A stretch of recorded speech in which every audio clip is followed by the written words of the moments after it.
அனைவருக்கும் வணக்கம். இன்னைக்கு வீடியோவில் என்ன பார்க்க போகிறோம் அப்படின்னா, திருச்செந்தூர் முருகன் கோவில், அதாவது அறுபடை வீட்டில் 2வது வீடான திருச்செந்தூர் முருகன் கோவிலுக்கு குறிப்பாக இந்தந்த ராசிக்காரங்கள்லாம் போனாங்க அப்படின்னா மிக பெரும் செல்வ செழிப்பை பெறுவாங்க அப்படின்னு சொல்கிறாங்க. யார் யார் அந்த ராசிக்காரங்க அப்படிங்கிறத நம்ம இந்த வீடியோவில் பார்த்து தெரிஞ்சுக்க போகிறோம். குறிப்பிட்டு இந்த ராசிக்காரங்க போனாங்க மட்டுமே அதிகமான யோகத்தை பெறுகிறாங்க அப்படின்னு ஜோதிட சாஸ்திரங்கள் மூலமாக கூட சொல்லப்படுதுங்க. என்னதான் வழிபாட்டு தலங்கள் இருந்தாலும் கூட நம்மளுடைய ராசிக்கு ஏற்ற தெய்வங்களை நம்ம வழிபடும் போது கண்டிப்பா இன்னொரு படி அதிகமான பலனை பெறுகிறோம் அப்படின்னு சொல்லலாம். அப்ப மற்ற ராசிக்காரங்களுக்கெல்லாம் இந்த திருச்செந்தூர் போனா பலன் கிடைக்காதா அப்படின்னு எல்லாம் கிடையாதுங்க. எல்லோருக்குமே முருகப்பெருமானுடைய அருள் உண்டு. ஆனா குறிப்பிட்ட ராசிக்காரங்க அங்க போறாங்க அப்படின்னா மிக பெரும் அதிர்ஷ்டசாலியாக மாறுகிறாங்க அப்படின்னு சொல்லலாம். அதை பற்றி தான் நம்ம முழுமையா இந்த வீடியோல பார்க்க போறோம். இந்த வீடியோவை பார்த்துட்டு இருக்கக்கூடிய நீங்க 12 ராசியில என்ன ராசிக்காரங்க, அதோடு இந்த திருச்செந்தூர் முருகன் கோவிலுக்கு நீங்க போயிருக்கீங்களா, அங்க போனதுலேருந்து உங்க வாழ்க்கையில மிக பெரும் மாற்றங்களை சந்திச்சிருக்கீங்களா, இது எல்லாம் உங்களுடைய கருத்துக்களை கமெண்ட் பாக்ஸ்ல பதிவிட்டுருங்க. அது மட்டும் இல்லாம திருச்செந்தூர் முருகன் கோவிலுக்கு நான் இன்னும் போகல அப்படின்னு சொன்னீங்கன்னா கண்டிப்பா முருகப்பெருமான இந்த வீடியோ பார்க்கும் போதே வெற்றிவேல் முருகனுக்கு அரோகரா என்று சொல்லி வேண்டிக் கொள்ளுங்க. கண்டிப்பா அந்த சுப்பிரமணியர் உங்களை அழைப்பாரு. சரி, நாம் வாழ்க்கையே மாற்றக்கூடிய திருச்செந்தூர் அப்படின்னு தாங்க சொல்லணும். ஏன் அப்படின்னா ஒவ்வொருத்தங்களுக்குமே தன்னுடைய வாழ்க்கை பலனாக அங்கே மிக பெரும் புண்ணிய பலனை கொடுக்கக்கூடியது இந்த திருச்செந்தூர் கோவில் அப்படின்னு சொல்லலாம். இதை பற்றி நம்ம தொடர்ந்து பார்ப்போம். அதுக்கு முன்னாடி உங்களுக்கு ஜோதிட ரீதியாக முழுமையான தகவல்களை தெரிந்து கொள்ளணும் அப்படின்னு நினைக்கிறீங்களா? உங்கள் வாழ்க்கையில் நிறைய கஷ்டங்களையும் தடைகளையும் தேவையில்லாத சண்டை சச்சரவுகளையும் பிரச்சனைகளையும் பார்த்துட்டு இருக்கீங்களா? இந்த வீடியோவுக்கு கீழே டிஸ்கிரிப்ஷனில் வராகி அம்மன் ஜோதிட நிலையத்தின் தொலைபேசி எண் கொடுத்துருக்கேன். அந்த எண்ணுக்கு தொடர்பு கொண்டு பேசி பாருங்கள். கண்டிப்பாக உங்கள் வாழ்க்கையில் மிக பெரும் மாற்றங்களை சந்திப்பீங்க. இறை வழிபாட்டிற்கும் நம்மளுடைய ராசிக்கும் என்ன தொடர்பு இருக்குது அப்படிங்கிறத நம்ம தெரிஞ்சுக்கலாம். ஒவ்வொரு ராசிக்குமே ஒவ்வொரு கோவிலோ அல்லது பல ராசிகளுக்கு ஒரே கோவிலோ கூட இருக்கலாங்க. இவற்றை நம்ம தெரிந்து கொண்டு நம்ம சரியான நேரத்தில் இந்த ராசிக்காரங்க சரியான கோவிலுக்கு போயிட்டு வந்தாங்க அப்படின்னா அப்புறம் நாம் பெரும் அதிர்ஷ்டசாலியாக மாறுறதை யாராலையும் தடுக்க முடியாது அப்படின்னே சொல்லலாங்க. குறிப்பிட்ட அந்த வகையில் திருச்செந்தூர் முருகன் கோவிலுக்கு எந்தெந்த ராசிக்காரர்கள் செல்லலாம் அப்படின்னு பார்க்கும்போது எத்தனையோ முருகன் கோவில்கள் இருந்தாலும் திருச்செந்தூர் முருகனை வழிபடும் போது வாழ்க்கையில் எல்லா விதமான ஏற்றங்களையும் பெற முடியும்.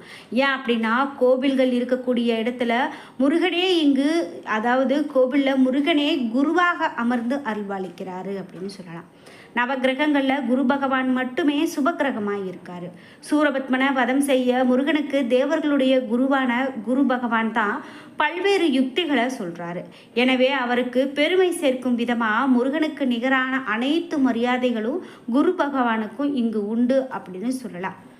குறிப்பிட்ட ராசிக்காரங்க இந்த இடத்துக்கு போய் வழிபாடு செய்யும் போது பலவிதமான மாற்றங்கள் பெறலாம் அப்படின்னு சாஸ்திரத்தில் சொல்லப்படுது. அதில் குறிப்பாக பக்தர்கள் பொருளாதார நிலையில் நல்ல முன்னேற்றத்தை அடைந்து கோடீஸ்வர யோகத்தை பெறுவாங்க அப்படின்னு சொல்லலாம்.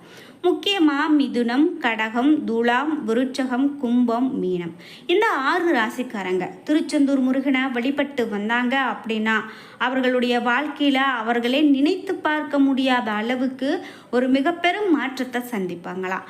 அவர்களுடைய பிறந்த நட்சத்திரத்தன்று அந்த கோவிலுக்கு போய் வழிபட்டாங்க அப்படின்னா அதனுடைய பலன் அதிகமாக இருக்கும். அதாவது மிதுனம், கடகம், துலாம், விருச்சகம், கும்பம், மீனம் இந்த 6 ராசிக்காரர்களோ அவரவர் பிறந்த அந்த நட்சத்திர நாள் அன்னைக்கு கோவிலுக்கு போய் வழிபாடு செய்தாங்க அப்படின்னா கண்டிப்பாக அவர்கள் மிக பெரும் ஒரு இடத்தை அடைவாங்க அப்படின்னு சொல்லலாம்.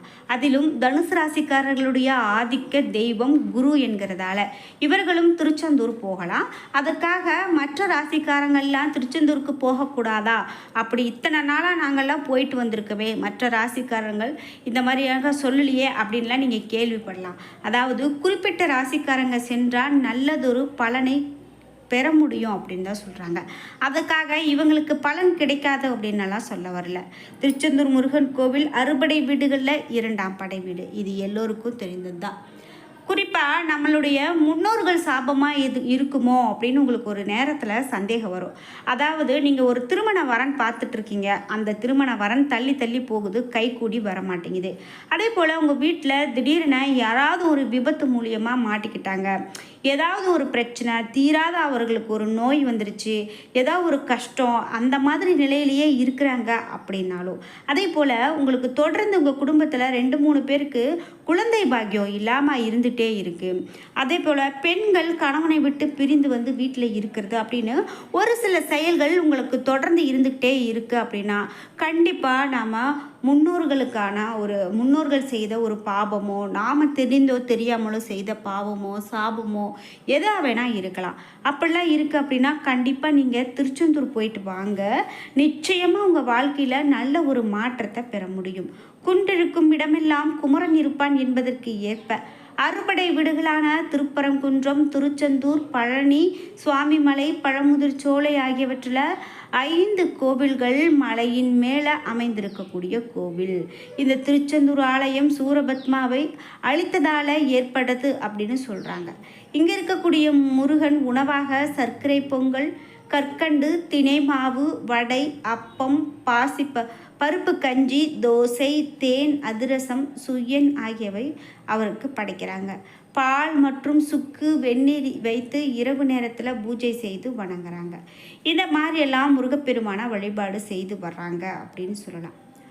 குறிப்பிட்டு திருச்செந்தூர் கோவிலுக்கு இந்த ராசிக்காரங்கள்லாம் போகும்போது கண்டிப்பாக அவர்களுடைய தலையெழுத்தையே மாற்றக்கூடியதாக இருக்கும் அப்படின்னு சொன்னால் அது மிகையாகாது. நீங்கள் திருச்செந்தூருக்கு போயிட்டு வந்த அனுபவம் இருக்குது அப்படின்னா மறக்காமல் உங்களுடைய கருத்துக்களை கமெண்ட் பாக்ஸில் பதிவிடுங்க. குறிப்பாக தமிழகத்தில் இருந்து மட்டும் இல்லாமல் வெளி மாநிலங்களில் இருந்தும் ஏராளமான பக்தர்கள் திருச்செந்தூருக்கு வழிபாடு செய்யறதுக்காக வர்றதை நம்மளால் இன்றைக்கி பார்க்க முடியும். அதுவும் ஒரு திருவிழா, சஷ்டி சமயம் அந்த மாதிரிலாம் பார்த்திங்கன்னா ஏராளமான லட்சக்கணக்கான பக்தர்கள் கூட திருச்செந்தூர் வந்து குவிந்திருப்பாங்க. அப்படி இருக்கக்கூடிய முக்கியமான கோவில்களில் இதுவும் ஒன்று. அரசியல் கட்சி தலைவர்கள், திரை பிரபலங்கள், முக்கியமான பிரபலங்கள் அனைத்தும் வருகை தரக்கூடிய ஒரு கோவிலாக இந்த திருச்செந்தூர் இருக்குது. முருகப்பெருமான் இங்கு மிக பெரும் சிறப்பை பெற்று வீற்றிருக்கிறார் அப்படின்னா அது மிகை ஆகாது அப்படின்னு சொல்லலாம்.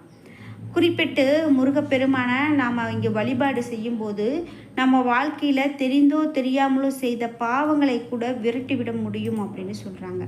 நாம் அங்கே இருக்கக்கூடிய கடலில் நீராடிட்டு கால்களை நினைத்துட்டு முருகப்பெருமானை போய் வழிபாடு செய்யும்போது அது பெரும் சிறப்புங்க, பெரும் புண்ணிய பலன். அது மட்டும் இல்லாமல் நாளை கிணற்றில் போய் நம்ம குளிச்சுட்டு நாளை கிணற்றில் அந்த புனித நீரை நம்ம மேலே படுற மாதிரி நம்ம செஞ்சுட்டு அதுக்கு மேலே நம்ம போய் முருகப்பெருமானை வழிபாடு செய்கிறது அப்படிங்கிறதெல்லாம் ரொம்ப ரொம்ப முக்கியமான ஒரு விஷயமாக பார்க்கப்படுதுங்க. அப்படி 12 ராசிக்காரருக்குமே குறிப்பிட்டு இந்த முருகன் கோவிலுக்கு போய் வழிபாடு செஞ்சாங்க அப்படின்னு கூட செஞ்சால் அது மிக பெரும் சிறப்பு அப்படின்னு சொல்கிறாங்க. மேஷராசிக்காரர்களாக இருக்கீங்க அப்படின்னா திருத்தணிகை முருகன், ரத்னகிரி முருகன், எண்கண் ஸ்ரீ சுப்பிரமணிய முருகன் அப்படின்னா அவர்களை போய் வழிபாடு செய்யலாம். ரிஷபராசிக்காரர்களாக இருக்கீங்க அப்படின்னா சென்னிமலை சுப்பிரமணிய சுவாமி, வல்லக்கோட்டை முருகன், திருவிடைக்களி கந்தன் இவர்களை வழிபாடு செய்யலாம். மிதுன ராசிக்காரர்களாக இருக்கீங்க அப்படின்னா பழமுதிர் சோலை முருகன், அழகாபுரத்தூர் சங்கு சக்கர முருகன், வடபழனி ஆண்டவர். கடகம் ராசிக்காரர்களை வழிபாடு செய்கிறீங்க அப்படின்னா விண்ணில் போர் புரிந்த திருப்போரூர் தலம் அப்படின்னும், திண்டுக்கல் பாதாள செம்பு முருகன் மற்றும் மயிலம் கோவிலுக்கு சென்று வழிபாடு செய்யலாம். சிம்ம ராசிக்காரர்களாக இருக்கீங்க அப்படின்னா நிலத்தில் போர் புரிந்த திருப்பரங்குன்றம், வயலூர் முருகன் மற்றும் சிம்மத்தில் வீற்றிருக்கும் ஆண்டார்குப்ப பாலசுப்பிரமணியரை வழிபாடு செய்யலாம். கன்னிராசிக்காரர்களாக இருக்கீங்க அப்படின்னா சிறுவாபுரி பாலசுப்பிரமணியர், நடுபழனி மரகத தண்டாயுதபாணி சுவாமி, உத்திரமேரூர் பாலசுப்பிரமணிய சுவாமி. மேலும் துலாம் ராசிக்காரர்களாக இருக்கீங்க அப்படின்னா பழனி மற்றும் அங்கே இருக்கக்கூடிய போகர் மற்றும் புலிப்பாணி சித்தர் வழிபாடு, திருச்செந்தூர் முருகர், சிக்கல் சிங்காரவேலரை வழிபாடு செய்யலாம்.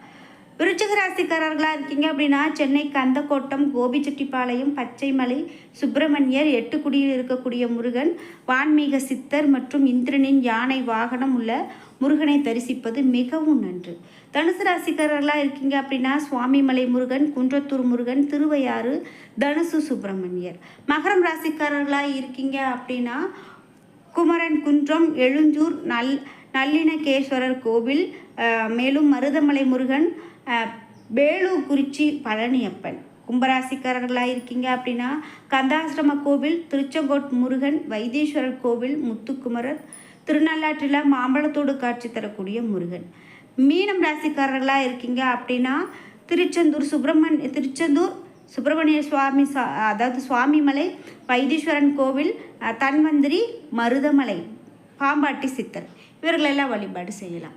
என்ன நண்பர்களே, இன்றைக்கி வீடியோவில் நம்ம நிறைய தகவல்களை தெரிஞ்சுக்கிட்டோம்.